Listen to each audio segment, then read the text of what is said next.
Tolong.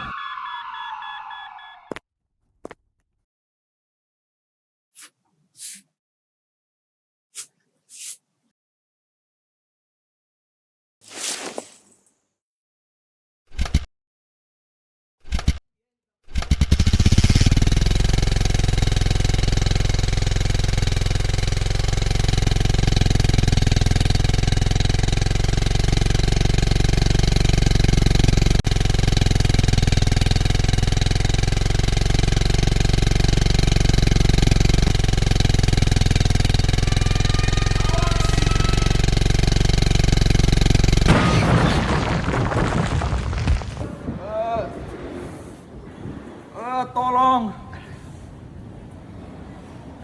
Tolong, tolong, tolong. Telepon. Halo Pak, Ya Ibu, saya Maria. Ini saya ada di Jalan Raya Sudirman Pak. Ada kecelakaan. baik bisa diceritakan kecelakaannya Bu? Iya, kecelakaan motor tunggal sih Pak. Nggak ada yang dibonceng. Di mana ya Bu lokasinya? Iya di lalu lintas besar gini. Oke, untuk korbannya di mana? Korbannya masih ada di sekitar motor Pak. Oke, baik ya Bu. Baik ya. Untuk aksesnya gimana ya Bu? Masih ada kendaraan juga di sekitarnya. Bisa kok Pak, bisa lewat ambulansnya. Untuk jumlah korbannya Ibu? Jumlah korbannya 1 orang. Oke, kami kirim ambulans ke sana ya Bu. Oke, Makasih, saya Bu. butuh ambulansnya Pak. Makasih Pak.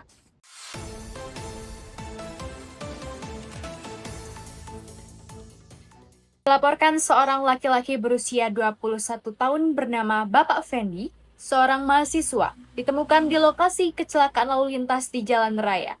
Pasien mengeluhkan nyeri hebat pada leher dan tidak dapat menggerakkan kedua tungkai bawah.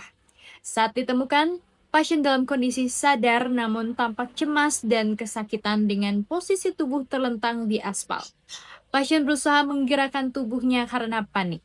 Berdasarkan keterangan saksi, pasien mengalami kecelakaan berupa tabrakan antara sepeda motor dan pejalan kaki dengan kecepatan tinggi sekitar 15 menit sebelum tim medis tiba. Pasien terlempar sejauh kurang lebih 2 meter dan tidak menggunakan helm dengan benar saat kejadian.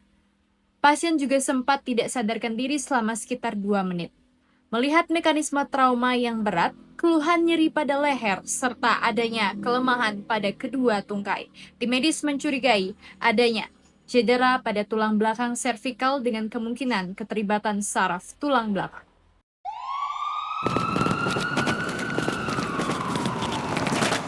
Bapak Ibu, kami dari Fakultas Kedokteran Universitas Udayana, tolong berikan kami ruang untuk bekerja. Oh, silakan. Baik, kami sudah mengamankan diri dengan menggunakan masker dan kami sudah mengamankan lingkungan. Setelah ini saya akan mengamankan korban karena korban masih tertimpa motor. Kami akan amankan untuk motornya. Sesuai hitungan saya, 1, 2, 3.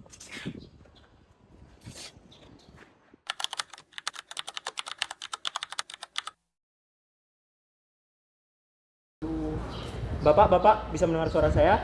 Baik, perkenalkan Bapak, saya Jalu dari Fakultas Kedokteran Universitas Udayana. Kami izin untuk melakukan penanganan ya Pak?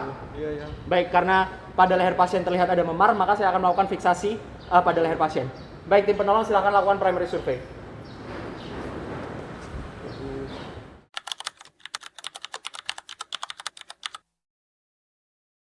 Baik, di sini saya akan melakukan pemeriksaan pada bagian airway karena korban dapat merespon dengan baik, maka airway clear dan selanjutnya saya akan memasangkan C-collar neck untuk memfiksasi bagian leher.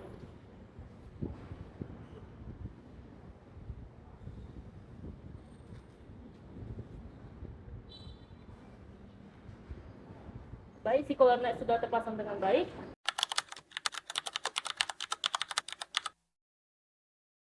Selanjutnya saya akan melakukan breathing dengan pemeriksaan look, listen and feel dan juga respiratory rate. Baik, tidak terdapat suara stridor ataupun wheezing dan selanjutnya respiratory rate per menitnya ada 28 kali dan dada simetris.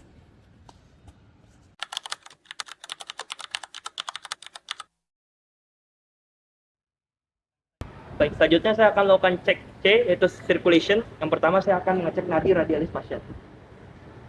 Di sini untuk nadi radialis pasien 114 kali per menit. Selanjutnya saya akan mengecek CRT pasien.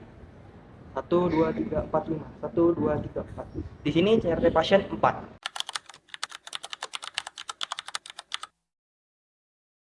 Baik, selanjutnya saya akan melakukan pengecekan disability yaitu pasien. Di sini yang pertama saya akan melihat GCS pasien, mulai dari mata pasien.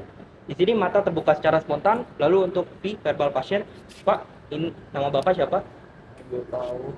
Bapak ini di mana? Bapak ini malam atau pagi? Baik, di sini pasien terorientasi dari nama, waktu, dan juga tempat. Maka nilai V-nya yaitu 4. Selanjutnya saya akan mengecek motorik pada pasien. Bapak bisa mengangkat lengan kanan Bapak. Baik, lengan kanan pasien bisa diangkat. Selanjutnya, apakah Bapak bisa mengangkat tungkai Bapak? Udah bisa digerak. Baik, di sini untuk motorik pasien 6. Di sini untuk lengan pasien bisa diangkat, namun tungkai terdapat kelemahan.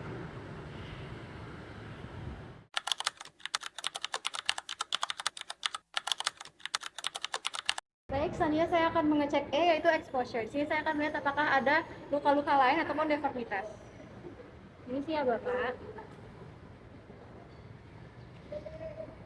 Baik, di sini saya melihat adanya luka lecet pada bagian dada anterior di sebelah dan juga bahu di sebelah kanan. Kemudian saya juga akan melihat pada bagian ekstremitas. Baik, di sini saya juga tidak melihat adanya deformitas ataupun luka lecet pada ekstremitas bawah.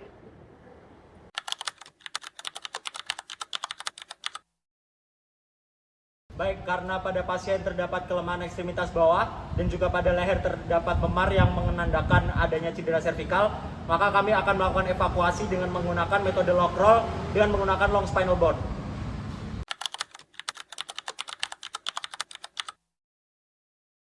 Baik, evakuasi lock roll mulai. 1,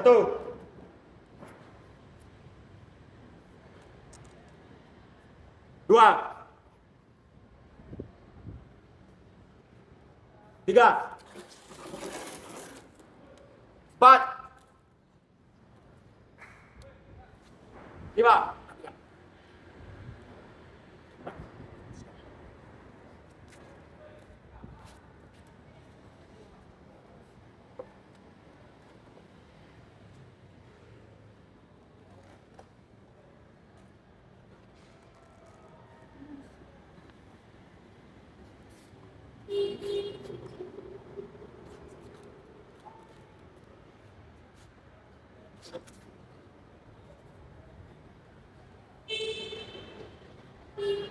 Baik, evakuasi mulai. 1, 2,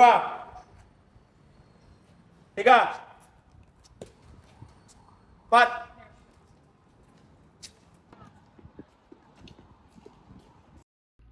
Pasien berhasil dievakuasi dengan penerapan teknik spinal immobilization yang dilakukan secara sistematis dan sesuai prosedur keselamatan pre-hospital care. Proses evakuasi diawali dengan tindakan manual cervical stabilization untuk mempertahankan posisi kepala dan leher tetap netral serta mencegah adanya pergerakan yang dapat memperburuk cedera servikal. Di mana setelah stabilisasi manual dipastikan adekuat, dilakukannya pemasangan cervical collar secara hati-hati guna memberikan imobilisasi tambahan pada tulang belakang cervical. Selanjutnya, tim melakukan lock roll maneuver secara terkoordinasi dengan komunikasi yang efektif antar anggota tim untuk memindahkan pasien tanpa menyebabkan adanya rotasi atau fleksi berlebih pada tulang belakang.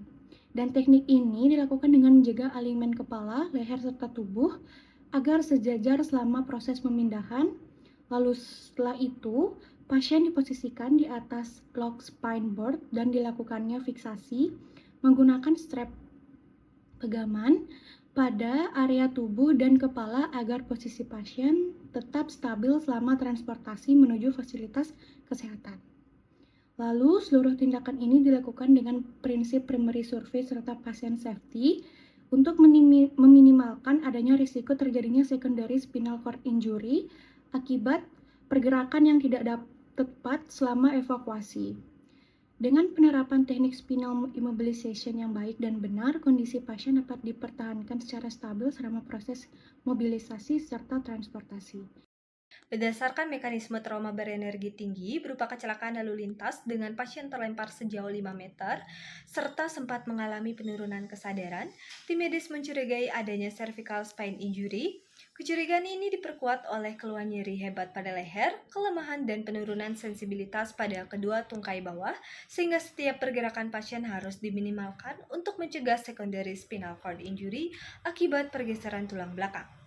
Pada pasien sudah dilakukan pemeriksaan primary survey dan penanganan awal, serta sejak kontak pertama dengan pasien, tim medis sudah melakukan manual cervical stabilization, kemudian sudah dilakukan pemasangan cervical collar setelah memastikan ukuran leher pasien itu sesuai serta meminimalkan mobilisasi selama pemasangan agar tidak memperburuk kondisi pasien.